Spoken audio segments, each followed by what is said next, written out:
My name is Christine McDougall, and I am co-founder of Big Blue Sky and Chief Steward of 223 AM.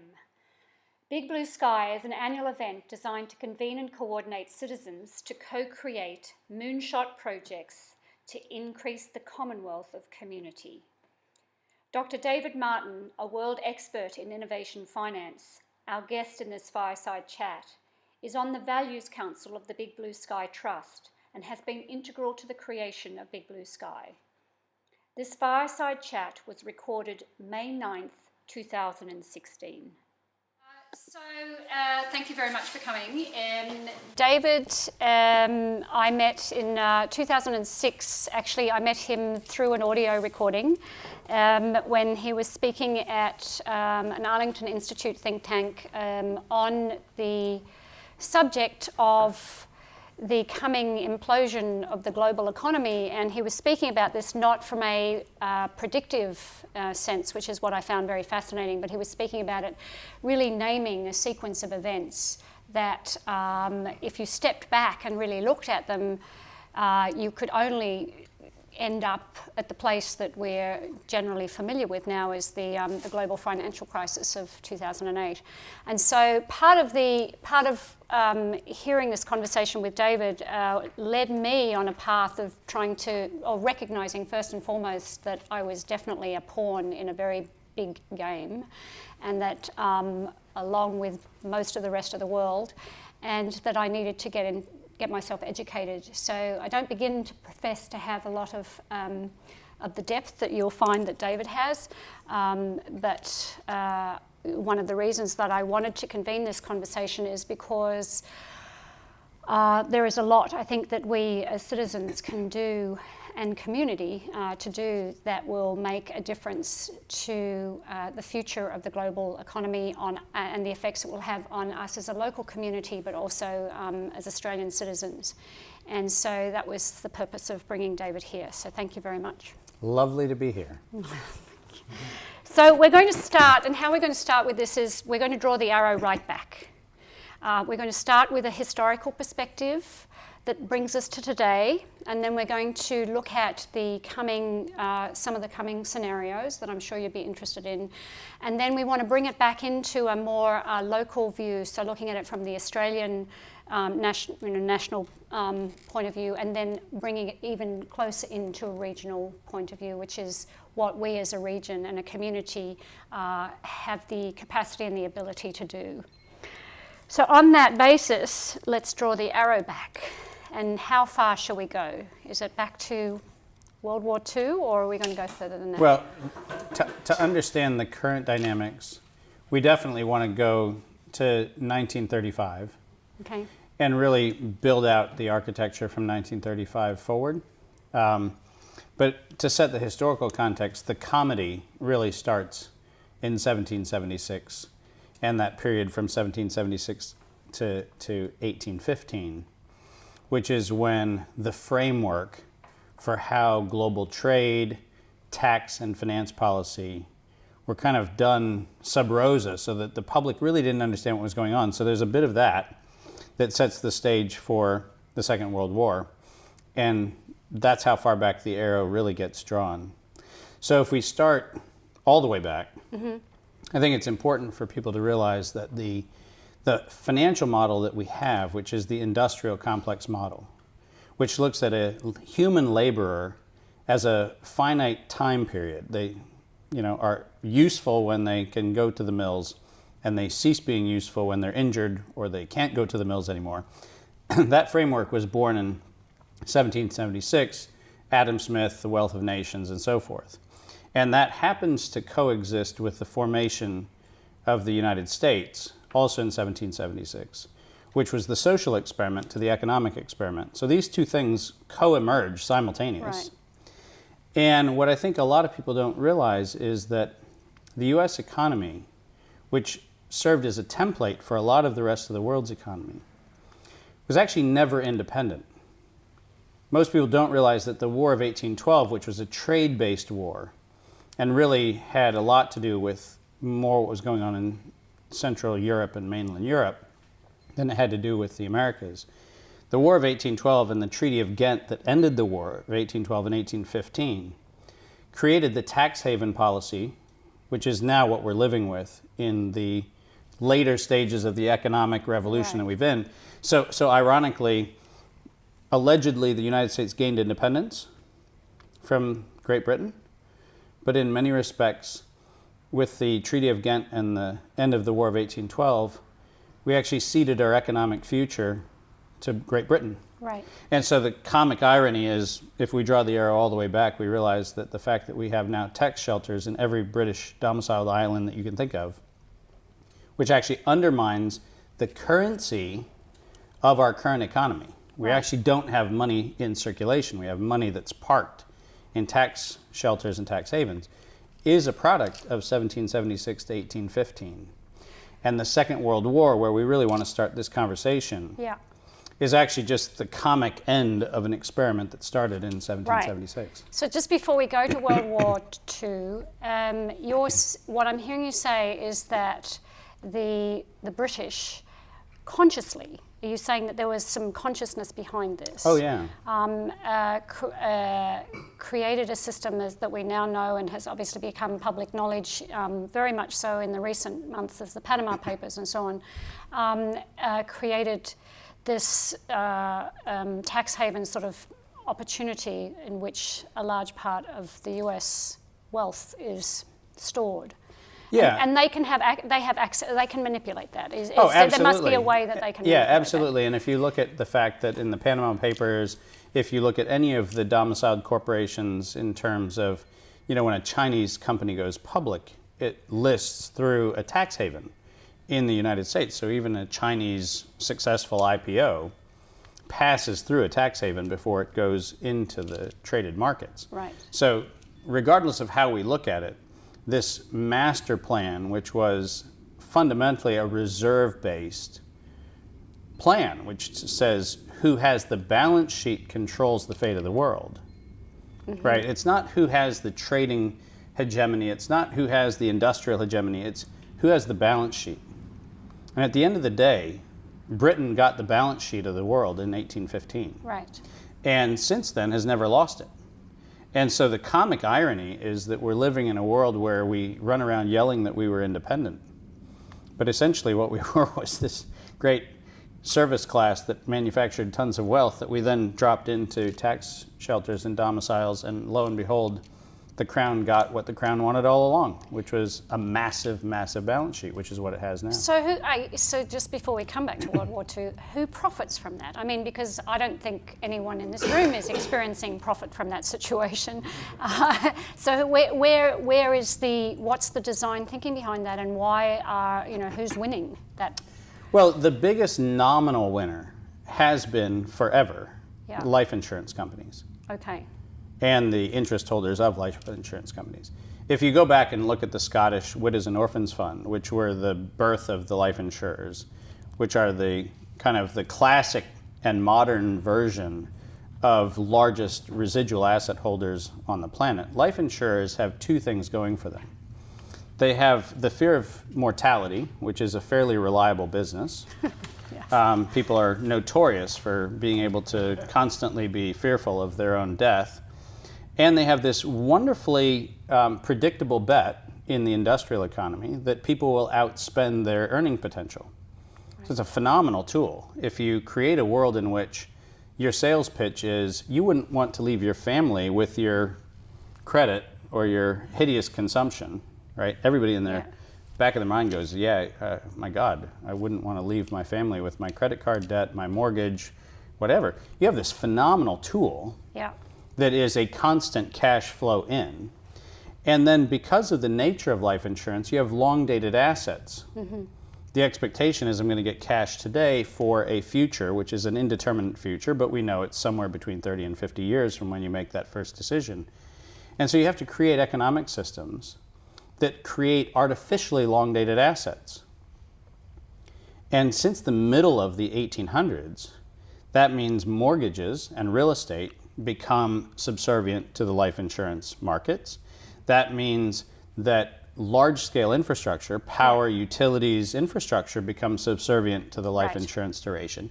And so everything that we call long-dated assets is defined largely around a financial engineering that says that people who keep that large pool of large long-dated assets, which largely are insurance companies and the fiduciaries, are the ultimate beneficiary.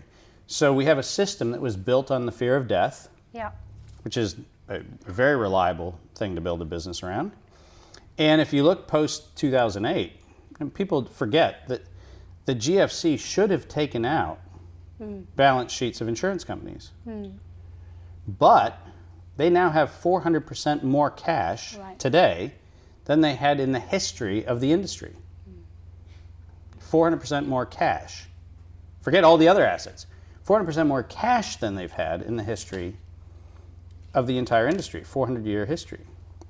Now, if you stop and ask yourself, how is it that you could have 400% more cash than you've ever had after the world went through a GFC? You now find your winner. Your winner is the people who architect the system, which actually then drive all of the benefit of that system. And the reason why most people don't see themselves as beneficiaries is you've been sold the bill of goods that somebody else can handle your cash better than you can, which is the reason why you're willing to pay your life insurance premium and your mortgage insurances and all of your other kinds of insurances. You're willing to pay them because somebody sold you on the idea that you're not to be trusted. So, safe bet.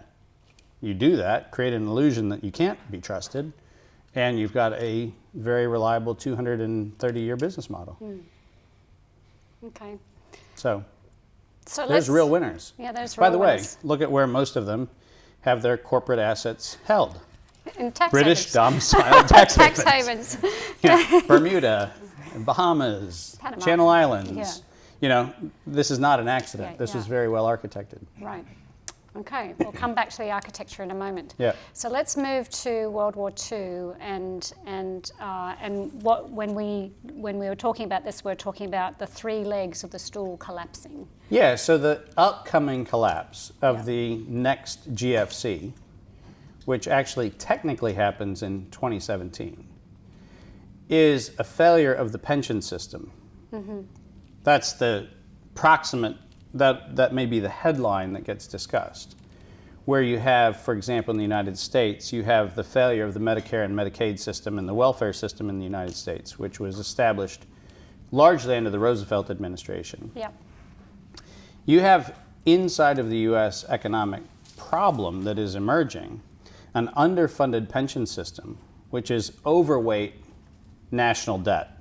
Because one of the things that the pension systems in the United States do is they buy sovereign debt. So the great news is the assets that we hold really aren't assets. We have agency loans, which are real estate that are government guaranteed real estate. So we have a bit of a Ponzi scheme where the government's guaranteeing an asset. The public is buying the asset in the form of pensions and national pension schemes. And nobody is actually understanding that there's what's called a clash risk, which is the correlated risk of assets, where you have one of those things fall and then all of them fall together. But what we know is that the current pension scheme in the United States, which was born as part of the great experiment that Roosevelt put in place, was a system 70 years later which has an overweight exposure to real estate assets and to sovereign assets. Because of central bank interventions, we've had an enormous negative actuarial pool. And by that, what we mean is that for long-dated assets to work, you have to have minimum returns that compound them. And while the Federal Reserve and the European Central Bank and other central banks manipulated interest rates to allegedly heal from the GFC, what happened was the pension obligations lost their actuarial momentum. They lost the ability to compound returns. And because they lost their ability to compound returns, they now don't have the money to meet their future obligations.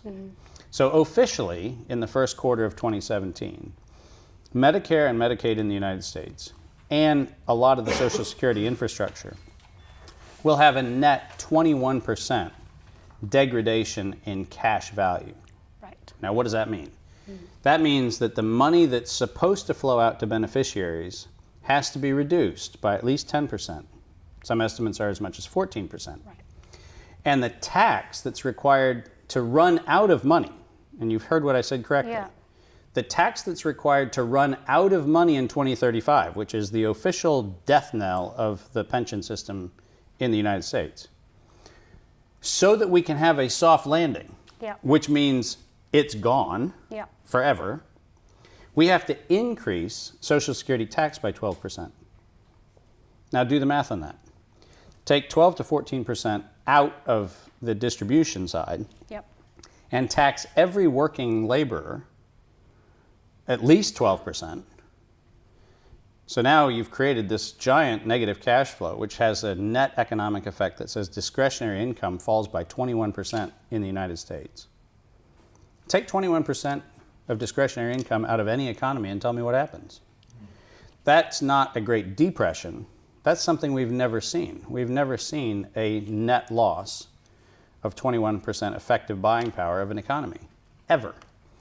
And that's what we have, not maybe. That's actually publicly reported statistics that is now being covered by what we refer to as an election in the United States, Right.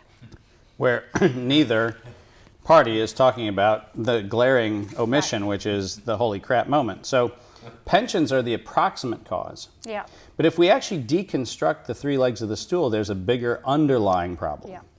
Because after World War II, the MacArthur Plan and other economic reconstruction plans, both in Europe and in Asia, which were put in place largely as a, once again, grand global experiment on the economy, built manufacturing infrastructure for other countries. So Britain, France, Germany, Japan, and others got their infrastructure rebuilt as part of the reconstruction plan. Yep. But what was really the pivotal shift in 1930s to 1940s was innovation went from being product and technology oriented to process oriented. If we think about the large innovations of the 1940s and 1950s, certainly by the 1960s this is absolutely the case, the process-oriented innovation drove the ship. How do I get better quality? How do I do more total quality management? How do I optimize? How do I innovate the margin of manufacturing efficiency? But the product level innovation, the materials level innovation, the fundamental drivers of the new, the innovative, all those things, fell away. To a point where by the time we get to the 1960s and 1970s, the majority of innovation is about organizational dynamics, production orientation, and quality. It's not about fundamental innovation. It's not about new ideas, Yeah. new concepts, and new production. So we have a process taking over product level innovation. We have this giant social experiment of pensions and kind of the unseen hand being beneficent, and we, the people, should surrogate to the people who know our futures. And then the last leg of the stool is Bretton Woods. Now, Bretton Woods is a really bizarre anomaly. In July of 1944, and if you recall, July of 1944, we still don't know who's really won. Yeah. Right? There's still some ambiguity as to, are the Allies or the Axis really going to come out on top? And we don't really know who's won. But in 1944, in July, a group of 44 countries got together and kind of looked around and said, who's the prettiest girl at the dance when it came to monetary and infrastructure and so forth. And it turns out that if you looked around the room, Britain had been bombed, Germany and France had been bombed, all of Europe was in smithereens. You know, Asia couldn't figure out exactly where it was going to play out, so there was all kinds of civil unrest and there was a ton of social unrest going on. And it turns out that the United States actually looked like it was probably the prettiest girl at the dance. The problem was it was an all-boys school. Right. There were no girls at the dance, which is part of the reason why Bretton Woods is so oxymoronic. If you go back and look at July of 1944, when the decision was made to put in place a clearing currency, Yes. had it not been for the fact that we had Iran, Saudi Arabia, and others who were willing to trade petroleum for US dollars, which ultimately was what carried the day, So the petrodollar was in fact a literal exchange dynamic that was required. If we look at what made Bretton Woods so crazy, is that we have a situation where less than 10 years earlier, and this is where historians even miss this point, 10 years earlier, the 1935 Banking Act was the birthplace of things like the FDIC, the Federal Deposit Insurance Corporation. Before that, we didn't have a banking system that insured deposits. We did not have a robust economy. Right. We just had the best looking economy compared to destroyed economies of Europe and destroyed economies of Asia.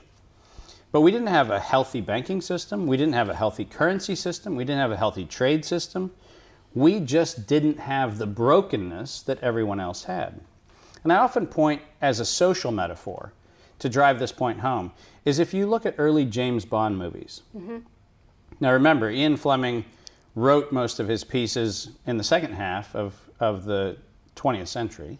But if you look at James Bond movies and then look at the villains, and remember these villains are late 60s, 70s, and early 80s, the wealthy, ultra bad guy, the guy who really is the most successful, the one who's taking over the world, has what as his currency?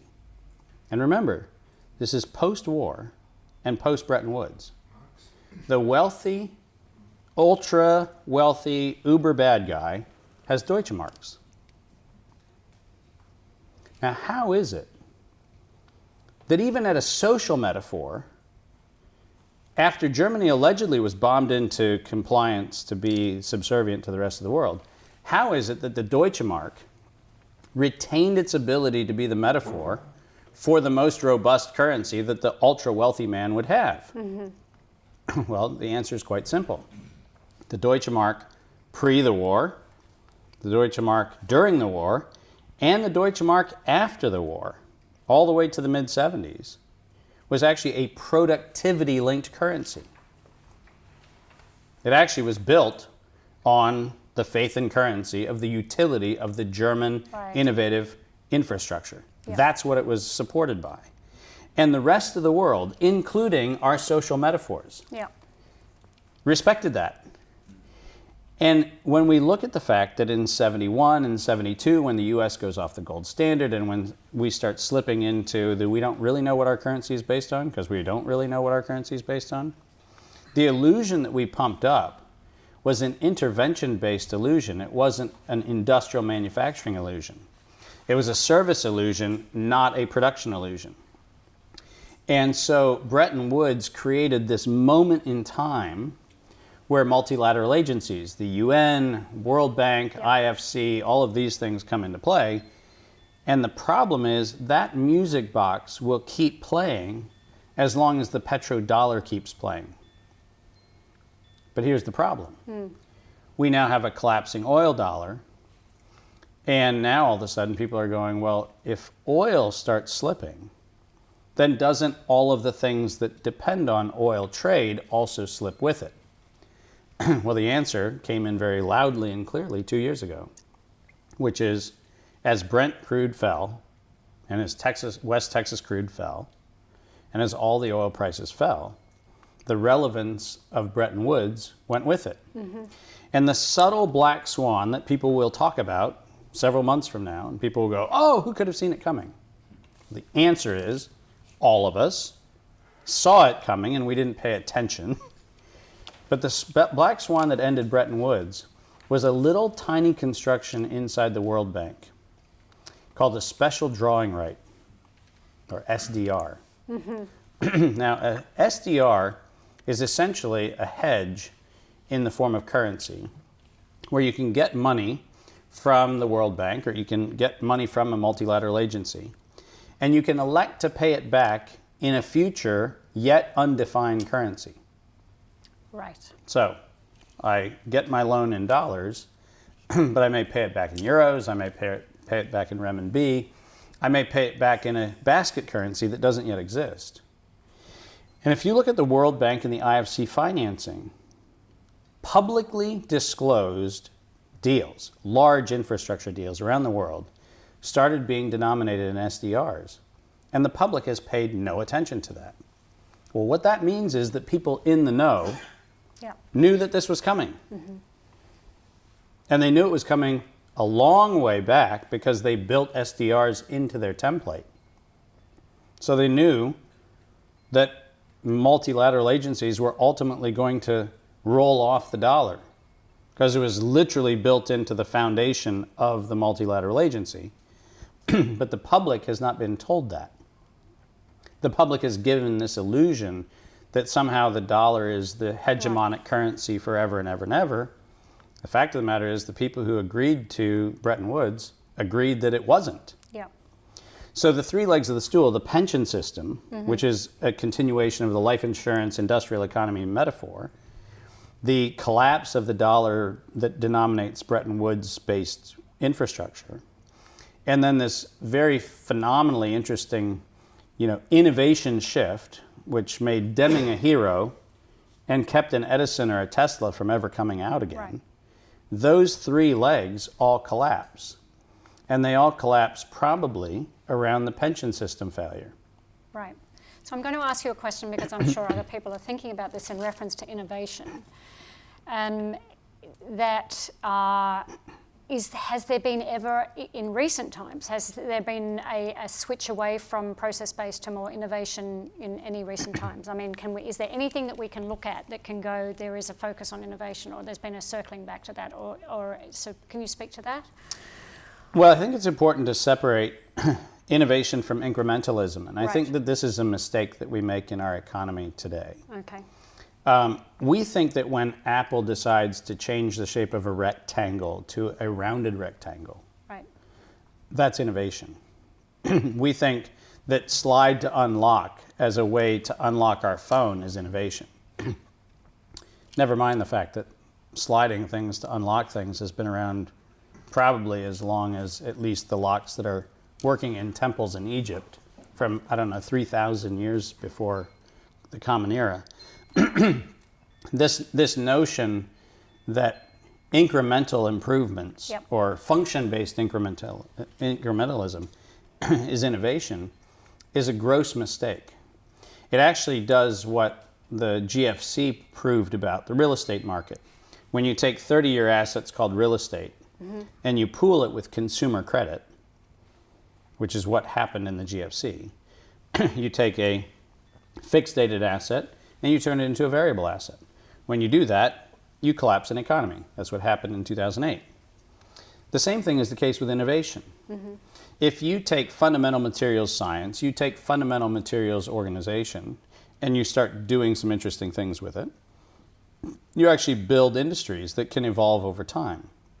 When your industries are largely taking existing models and optimizing them so that they're more socially convenient, what you've done is a utilitarian improvement, but you haven't done innovation. And when innovation becomes a politically correct and celebrated term for market adaptability and market implementation, what you've done is you've taken long-scale material science production cycles, like what we do with copper, like what we do with semiconductors, like what we do with the silicon crystal, and you turn that into something which isn't fundamentally changing. What that means is that we're always constrained within the frameworks of the science and technology that we had in the 40s and 50s. Right. So what we haven't done, in fact, I have this long-standing challenge that I get a lot of criticism for, but I've asked anybody to name a true invention that's happened since World War II.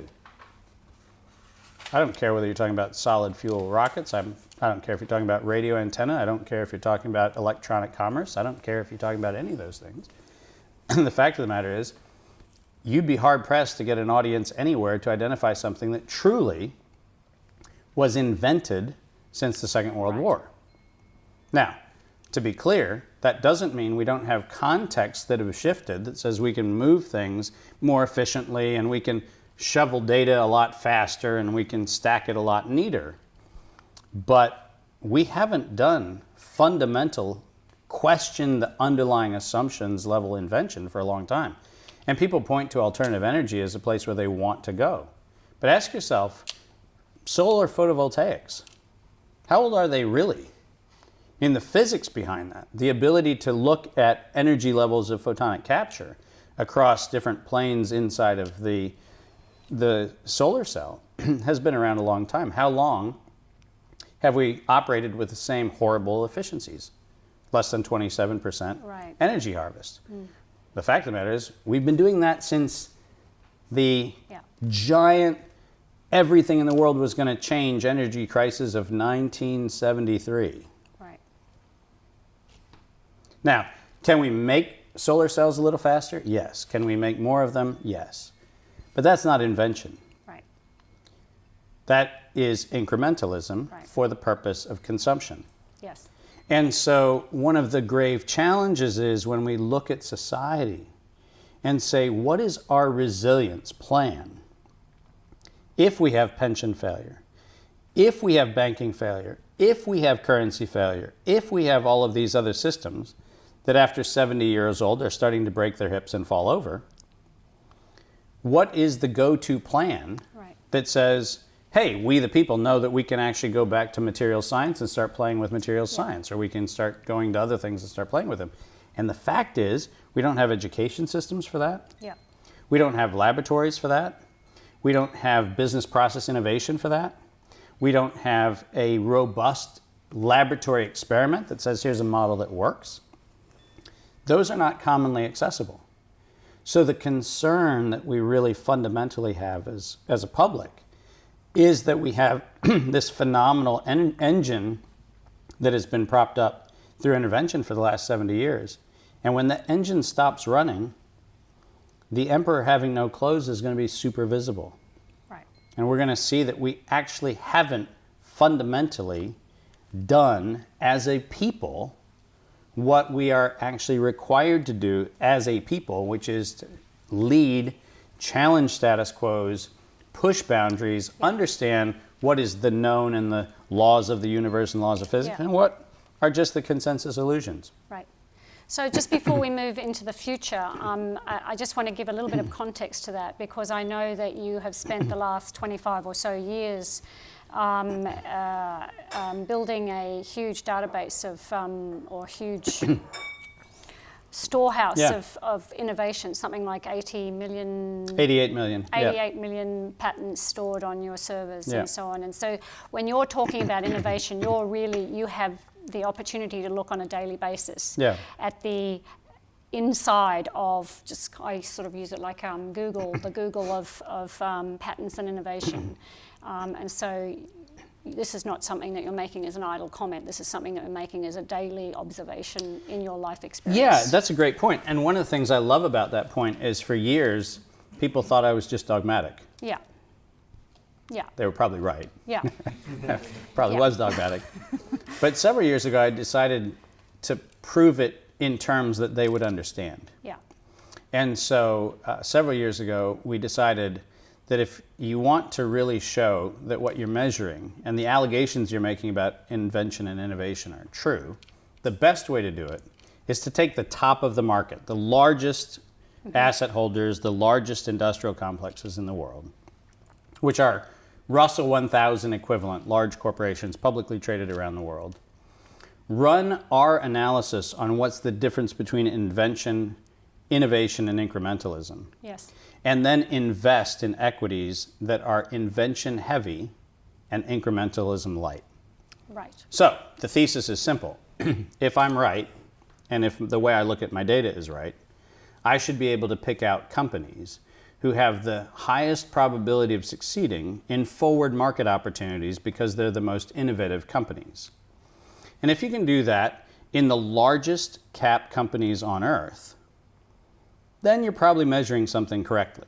Right. Because efficient market theory tells us that everybody that's in the market has all the knowable information, and everything that's knowable is known generally, therefore you should pick up no advantage. Mm-hmm.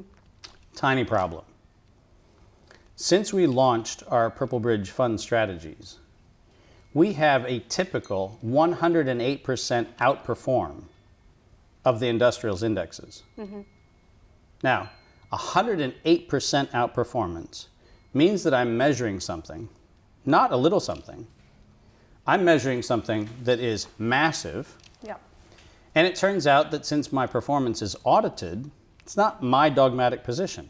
Now, that doesn't lessen my dogmatism. Right. Let's be really clear. I actually get more dogmatic. I get borderline rabidly dogmatic because now I'm beating the system at its own game, Yeah. proving that what I'm measuring is in fact measurable, Yes. and proving the thesis that when I say things aren't innovative and not part of a value accretive process of innovation, I know what I'm talking about. Yeah. Now, the fact is that when we look at that, and we look at that at a global level, where we look at US and European equities at the large cap, we look at the ASX level, what we see is that there is nobody who's actually willing to say the emperor has no clothes. We don't want to point to a company and say, I'm sorry, despite the fact that Silicon Valley put tons of venture capital into you, despite the fact that all of the VC models have reinforced your illusion, you're not innovative. Nobody wants to say that. And the reason why they don't is because of the three-legged stool. If you pull the illusion of innovation out from under this current market, who loses?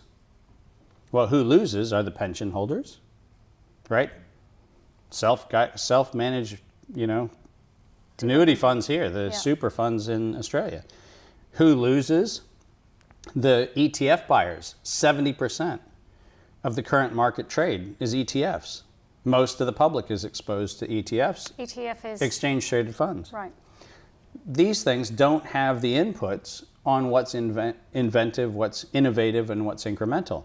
And now all of a sudden, if you call the bluff of the current system, you've now threatened all of the system. Right. And so it's convenient to look the other way. It's convenient to say, well, let's be overweight in Australia, 40 to 50% overweight to real estate, which sounds like a phenomenally good idea given the fact that it was overweight real estate in 2007, which blew up the global economy.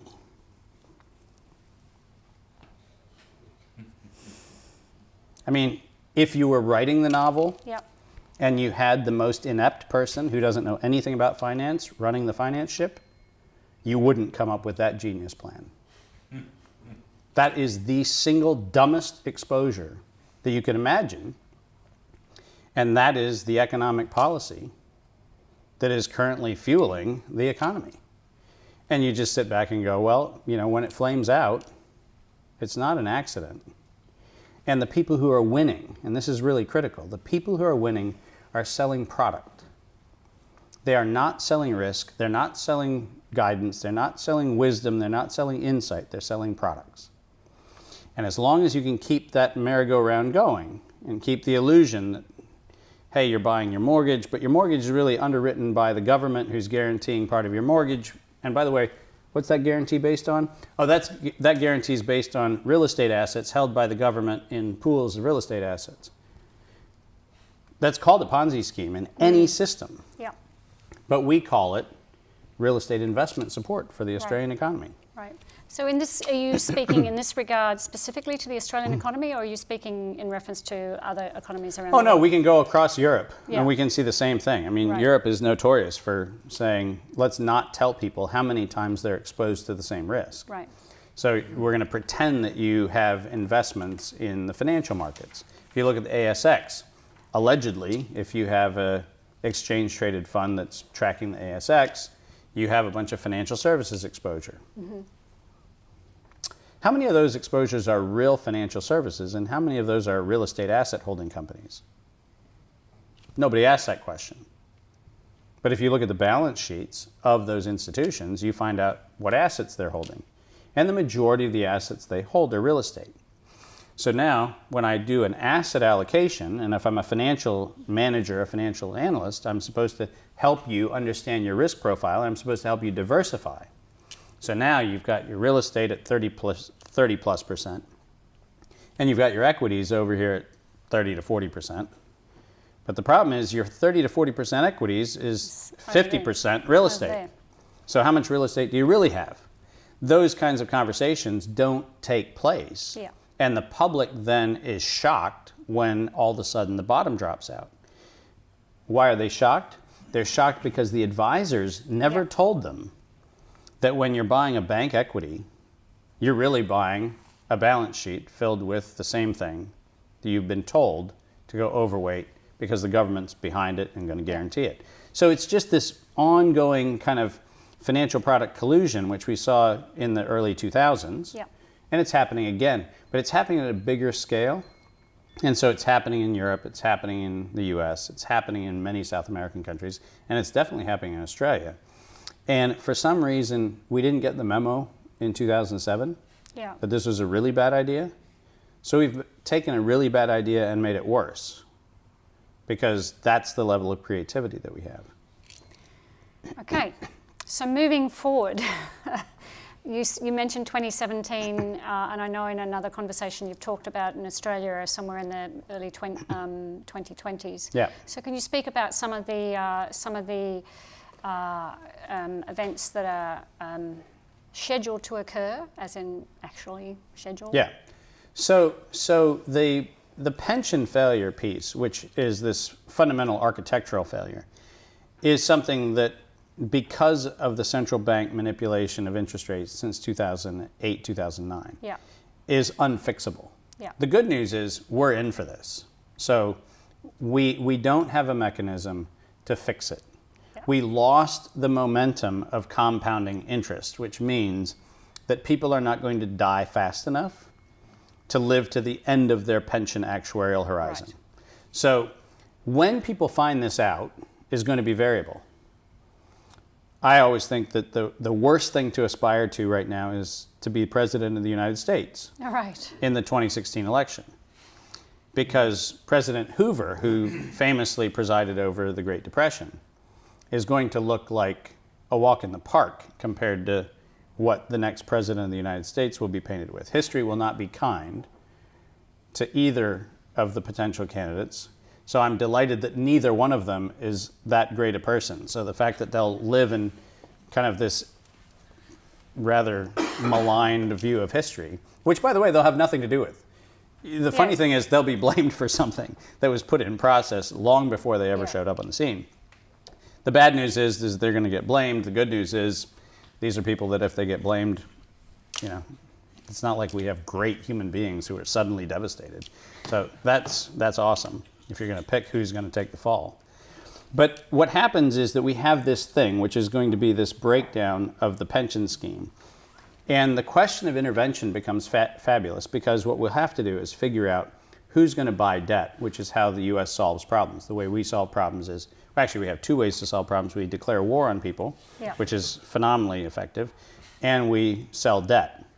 With the dollar and the petrodollar falling apart, selling debt has become somewhat dodgy, and so we have to buy our own, which is also another interesting Ponzi scheme.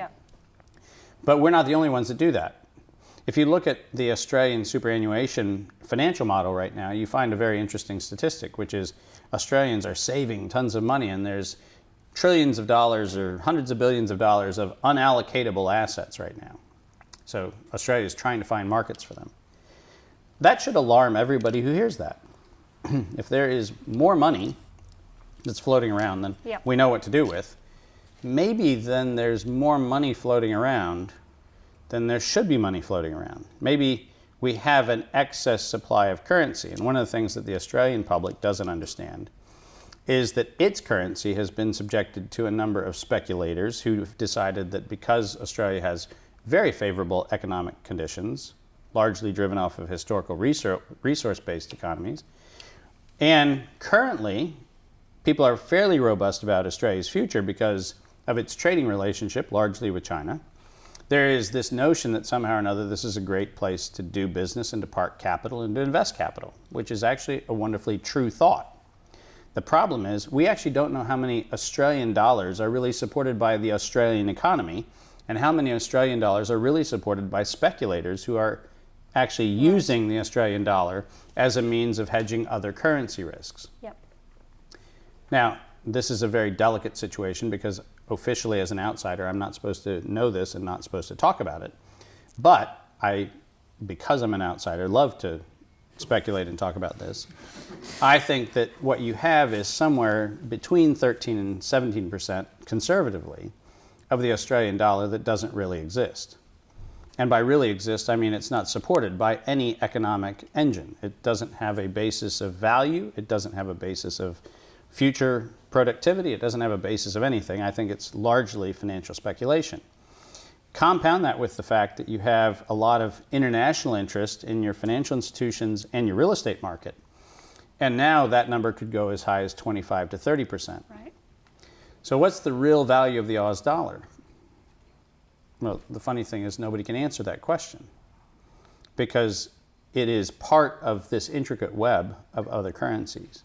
So the question becomes, when the pension system in the US fails in 2017, what is the domino effect that happens around the world? And the US, once again, prone for intervention in the form of selling debt or war, is very likely to use one of those two tools. Possibly both. Yeah. When we have a xenophobic person who is definitely going to be in the running for president, and we have a U.S. Senate that has been very manipulated by military and defense infrastructure contractors, there is a reasonable probability that war is going to be the more attractive option than selling debt and having people buy debt. And that leads us to a very interesting paradox, which is when we try to finance war this time, as we've done in the past, financing war also involves debt. So we actually have to ramp up the engine that allows us to pay for wars. And this time around, we may not find a lot of friendly people to support us, which is partially, I think, the reason why a lot of our allies, Australia quite notably, has been asked to spend a lot of its money to defend the South China Sea and the Indian Ocean. Because I think what we're doing is recognizing that an impending conflict is in the offing. I think we realize that what we need to do is essentially pre-fund the infrastructure development for war and get our allies to pay for the thing we know we can't pay for. And I think that's an alarming thing about the most recent Australia defense allocations, because I think it's largely driven by a forward theater for a war that we can't finance in the United States, and we want our allies to fight for us. And I don't think that the Australian public probably is interested in following the great American experiment back into war. That creates, obviously, a very interesting challenge because this happens to be an island country, and the likelihood that somewhere involved in this conflict is going to be a conflict between part of Asia and part of the US. Yeah. It's a high probability. If that conflict were to happen, then the question becomes, whose side is Australia on? Yeah. Because your economic ties are north, not east. Yeah. And so that's a very interesting challenge. And I think that the pragmatic view is that we need to have a different conversation now, because I think a lot of old 1950s and 1960s thought processes are at play. And I think the Australian public desperately needs a conversation about where the future of this country is ultimately going to be headed.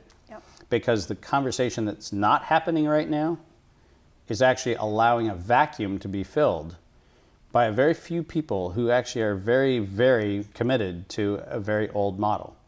And the old model is when your economy stops working, create ultranationalism, create patriotism, and create conflict. That model hasn't served humanity very well, and that's the one that we look like we're going towards again. And I think we can put the brakes on right now and have a different conversation. Right. So what does this mean? Whew, okay. That was a big piece to stomach. So what does this mean?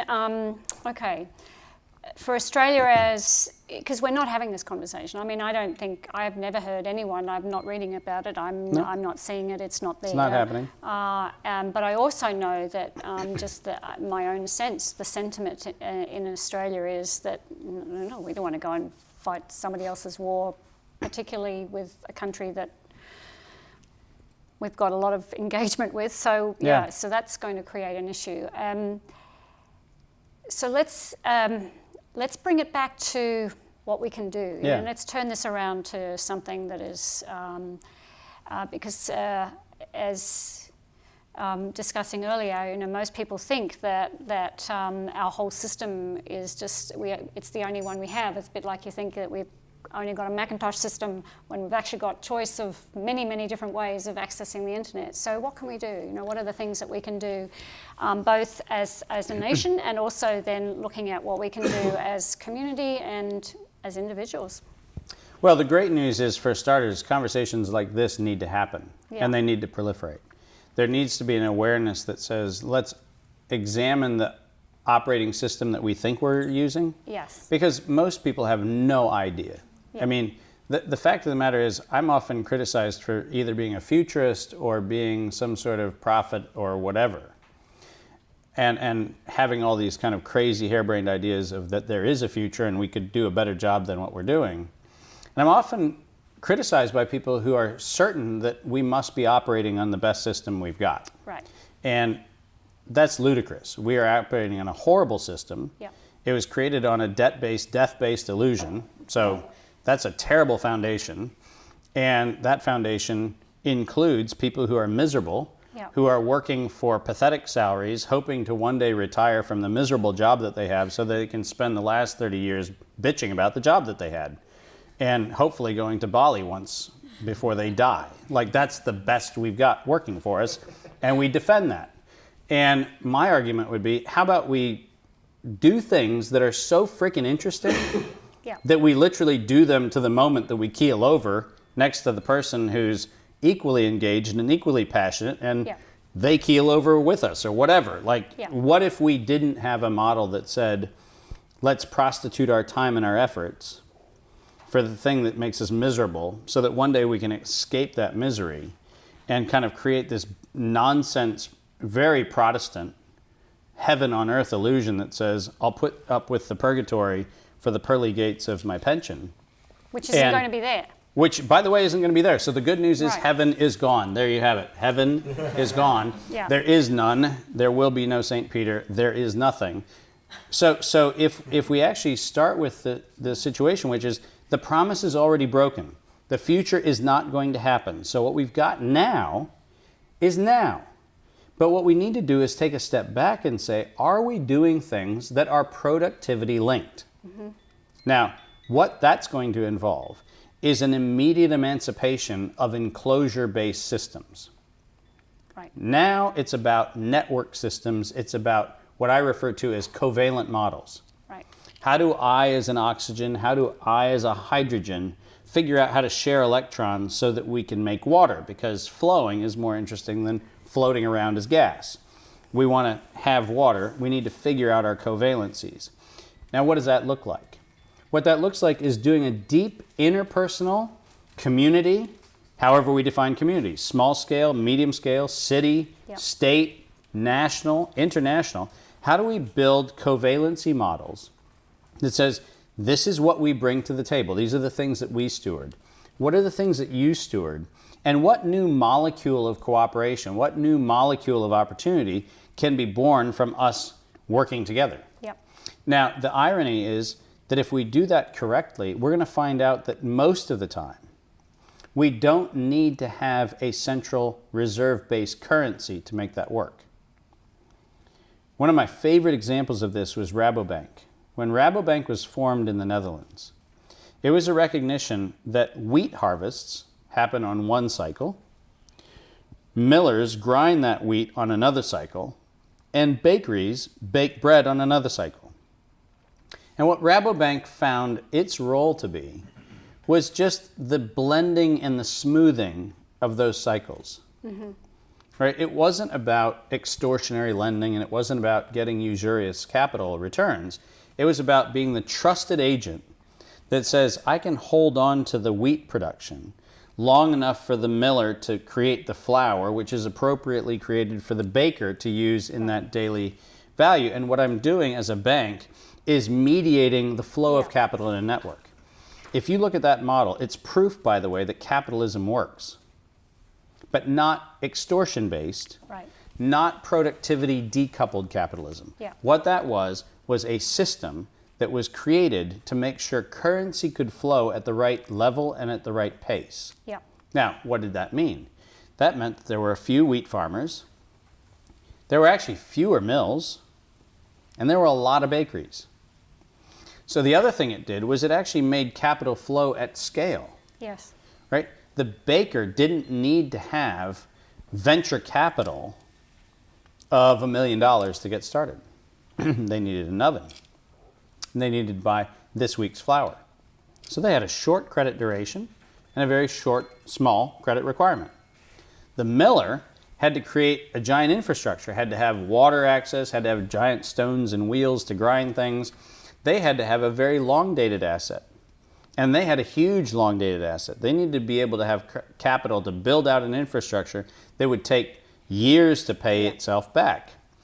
And the wheat grower had an episodic annual cycle, right? So now we have 3 different cycles. And the role of the bank was to facilitate the network connection that said, you can trust, as a bank, that wheat growers, you'll always have a mill to go to. Why? Because we know that the mill has the capital it's required to keep itself operational all the time. And by the way, miller, you know that there's always going to be a baker who's going to be able to buy your flour, and that's going to be something we help modulate. So what we had was a system where the network amplification created not only a robust agrarian system, a robust production system, and a robust consumption system, but it also did something else. It actually was anti-thermodynamic. It created more value than it consumed. Right. So the cool thing about that model is it works. Now, what does that mean at the community level? Let's take Gold Coast as an example. We know that there's $3 billion plus or minus, depending on who's counting, that's going to be spent for the Commonwealth Games. And we don't exactly know where it's going to be spent. We know that there's going to be buildings built. We know that there's going to be rail lines built. We know that there's going to be housing. We know that there's going to be infrastructure. We know all of those kinds of things.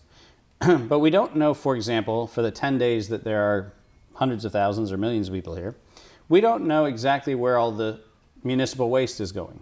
Yep. We don't know where that infrastructure is going to ultimately be repurposed and used in the future. So we come up with these illusions that say, trust me, somebody will figure something else out. But what we could do in this moment is say, let's look at the pulsatile nature of this. What we know is we're going to have the poop from visitors, to be really crass. A lot of it. A lot more than Gold Coast usually has.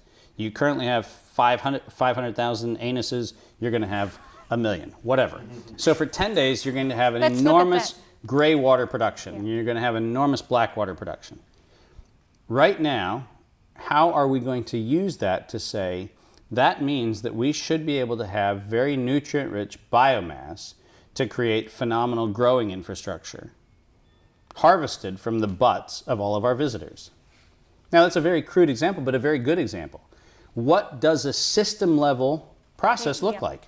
And the system-level process doesn't start with stadiums and bridges and light rail and an airport expansion. That's not what a system level starts with. A system level starts with the whole ecosystem. Yes. What are the inputs? What are the outflows, literally and metaphorically? How do we make sure that we've engaged all those processes? Because what we may find is we may find an opportunity to create something that becomes a role model for other things, which means that as citizens of the Gold Coast, or as citizens of Southeast Queensland or Australia, what we should be asking of our public officials, what we should be asking of our public infrastructure is, are we in fact productivity linked, or are we still trapped in an artifact-based model? An artifact-based model, as we know from large-scale events, loses money. Games lose money. But the infrastructure engaged around utility is an economic engine. Yes. But if you don't have a plan for engaging the engine beforehand, then you're left with a bunch of derelict artifacts afterwards, with people turning stadiums into IT hubs for the latest TAFE that comes along and says, hey, we need cheap space to lease, and we have people who have cheap space to lease. That level of thinking is something that needs to change. But beyond that, what we need to be asking ourselves is, where's our creativity? Where's our conversation going? So we can talk about whether we like a particular form or a particular design, or where we have a bridge or where we have a road. But the public isn't saying, how do I walk and vote with my discretionary expenditure? How do I make sure that the local communities that I want to see built? I want to have great food, so I'm going to go to local grocers. I'm going to support local agriculture. I'm going to support keeping currencies local. How do I make sure that I've engaged the economy to build the economy I want to see? Yes. What happens way too often is we think that the system is so big that we can't affect change. But that's not true. This system is built on a single point failure called the discretionary dollar in your wallet. Right. 100% of this system is built on that, which means 100% of the system can be either tilted and realigned or collapse around the exact same thing. Right. We have a single point failure model, which means the minute we as a conscious consumer, we as a conscious community say, you know what, we're going to keep our currency local. Or for certain transactions, we're not going to use currency. The minute those things happen and the notion of engagement becomes something other than pass through the ANZ bank account that I have, or the Westpac bank account that I have, or the National Australia bank account I have, the minute I actually step away from that, and it's not an absolute abandon it, it's just step away from it one step at a time, what happens is currency flows change. And so this is not just a conversation, it's an important conversation. But there's a behavior shift that we can implement right away. I highly recommend living inside of a utilitarian model that says that we balance our consumption with the input of productivity that we're making. So we build models that actually don't rely on financial intermediation for our activity, that we actually build models that say inputs and outputs match. Hopefully, we're more productive than we are consumptive. Right now, we have a totally warped view of the world that says we can be overconsumptive and not productive. And I think that one of the other things that I would like to see us do is say, if even those of us listening to this conversation right now, if we chose to say, let's pick one artifact of productivity, and that doesn't mean merely providing a service for which we're not monetarily compensated, but pick a thing of productivity.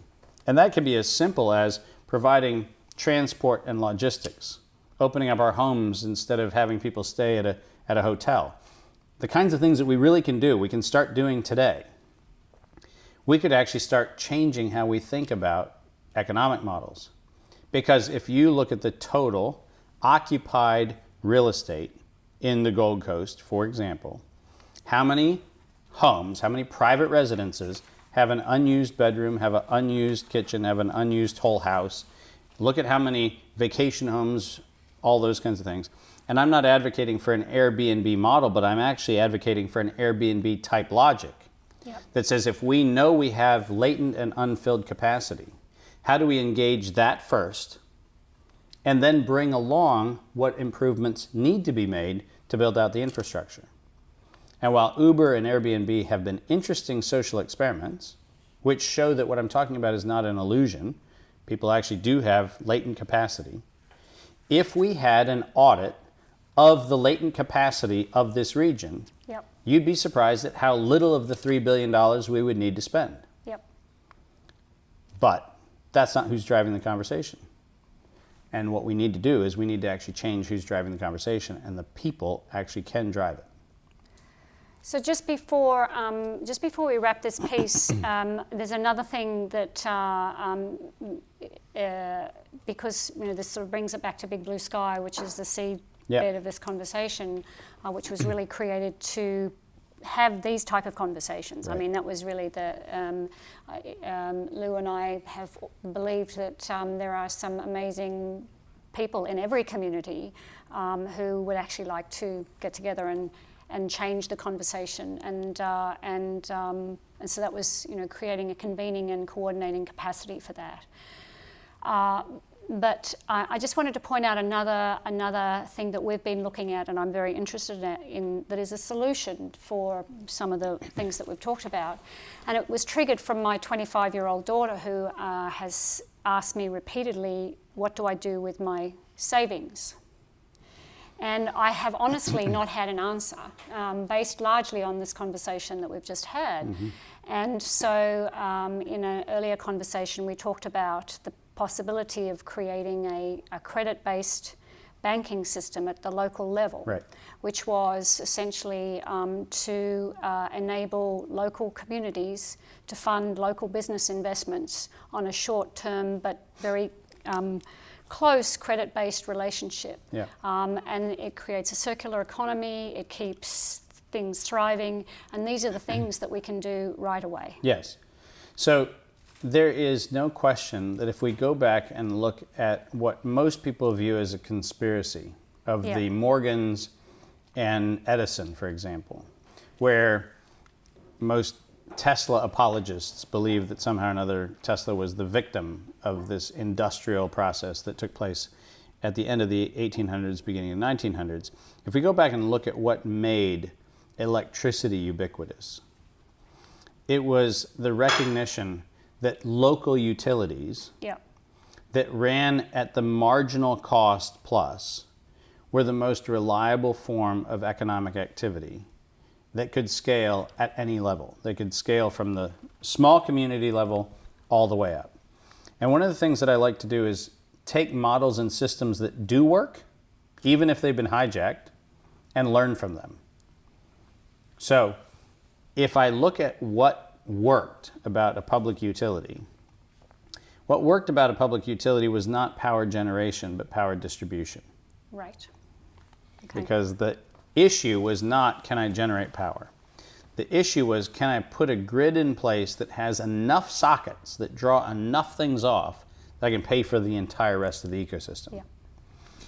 So what's that metaphor teach us? That metaphor teaches us that if what we have is just-in-time credit solutions for things that are productive. Yes. So essentially what we're doing is we're creating a mechanism that says that if a baker like Paddock wants to add an oven, they could go to a bank and get a loan, or they have a community of however many hundreds or thousands of people who actually like the bakery. They like going to the bakery, they like eating at the bakery, they like engaging around what that bakery represents.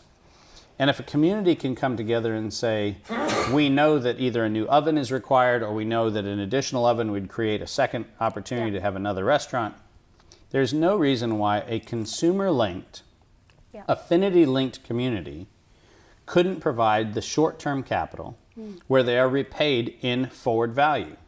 It's called a futures market. Right? Futures markets are productivity-linked markets. What you're doing is you're paying today for some form of a residual discounted value in the future.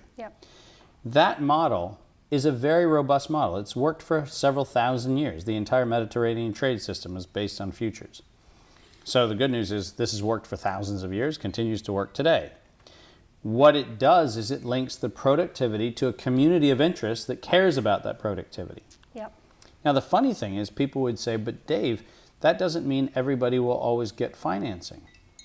The answer is, I celebrate, yes, that's exactly what it means. It means that things that do not deliver value will probably not get funding, which would be a great indictment of things that don't deliver value. Right.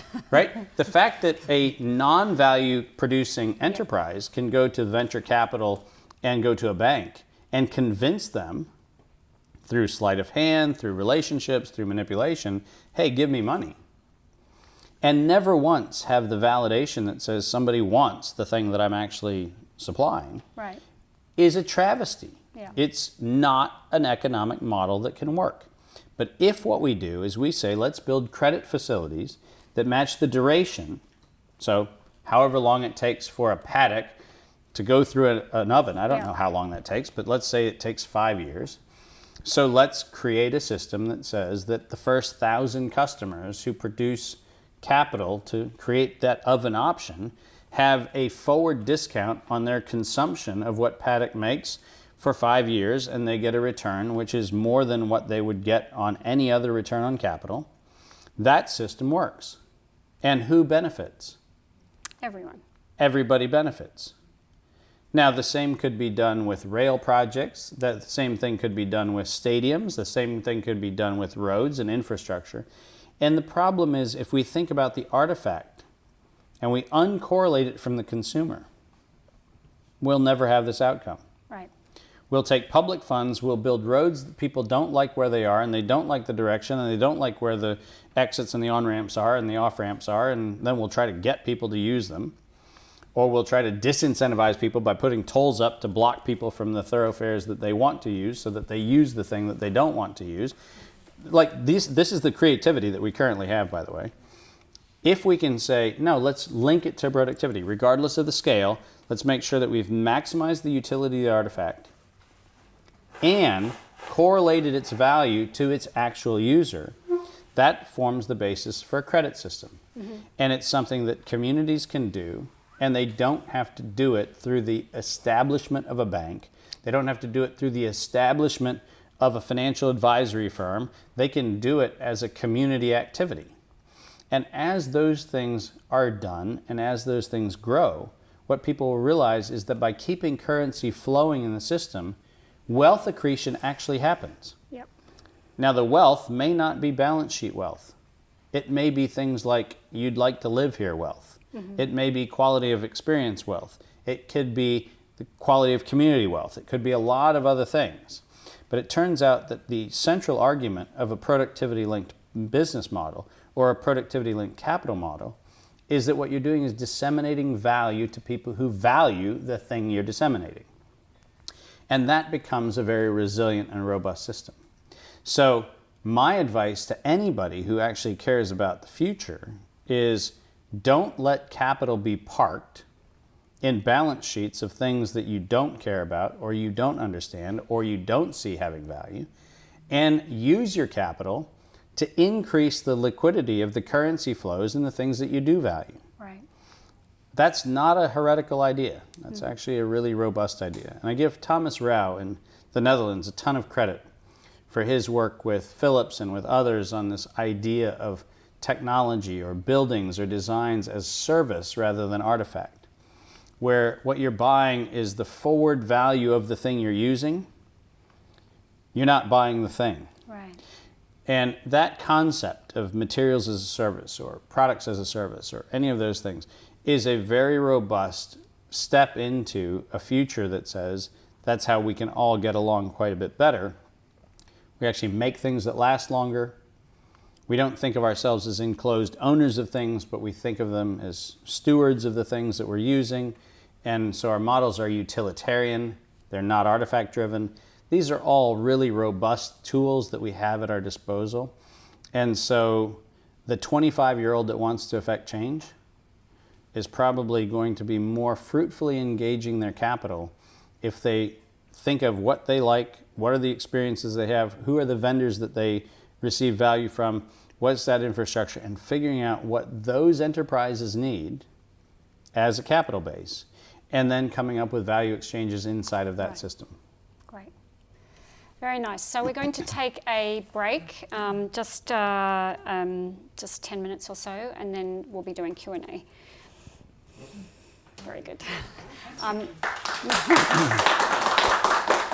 Please join us for Big Blue Sky, October 7th and 8th, 2016 on the Gold Coast. David will be one of our guest presenters. Visit bigblueskyevent.com for more information and to register your name. For more information on Dr. Martin, visit m-cam.com and for his blog, invertedalchemy.com. For more information about Christine McDougall, visit 3am.com. Thank you so much for joining us.